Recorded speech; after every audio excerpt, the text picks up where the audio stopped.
Deathbound is a party-based RPG with Souls-like elements. Before you panic, please not just another Souls-like clone. I can to some extent free you of at least this thought, because the game does intend to try out some new things here, like the party-based system. That isn't really what most people would expect when you mention that term. But let's start from the beginning. So this is set in a pretty unique setting that kinda mixes science fiction with religious and medieval themes, to my knowledge. There are two main factions, with one of them following the goddess of death and the other one following the goddess of life. I have to say it up front, the setting doesn't really do it for me. Of course it is likely that there are quite a few assets bought, which is totally fine, considering the game was made by a small team in Brazil, but to me it just feels like the game can't decide in which direction they want to go. With the art style and setting here, it feels rather inconsistent and all over the place. I can see what they wanted to do here, and it may work for some people for sure, but it's definitely not really a highlight for me personally.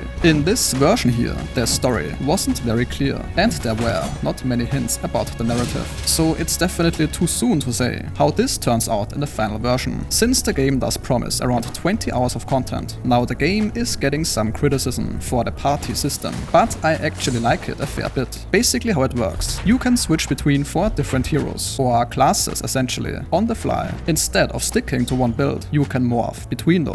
This introduces so many playstyles and approaches. For example, you can use a magic-based class to buff yourself or debuff an enemy, then instantly switch to your high DPS class to deal a good chunk of damage, and then maybe switch to your tank or high dexterity class so you can quickly get out of the danger zone. So this is what they mean with party-based system. It certainly isn't like the party-based systems in Dragon's Dogma or Baldur's Gate. Definitely a must know before you buy this. Other than that, combat can definitely feel what I like to call clunky or lumbering. Even with faster heroes, it can feel like the pacing is slow here, and the combat doesn't feel super responsive. Some attacks don't seem to register immediately, which of course isn't that beneficial in a Souls-like. Then again, all this stuff is kind of the point of trying out games before the release, so I expect some improvements to be made in hopefully the foreseeable future. Now the camera is often something that studios new to this genre cannot properly implement, and is often joked by the player base as the biggest enemy for a Souls player. It works okay-ish most of the time, but it can be problematic in tight spaces. Of course, leveling up your character is a thing,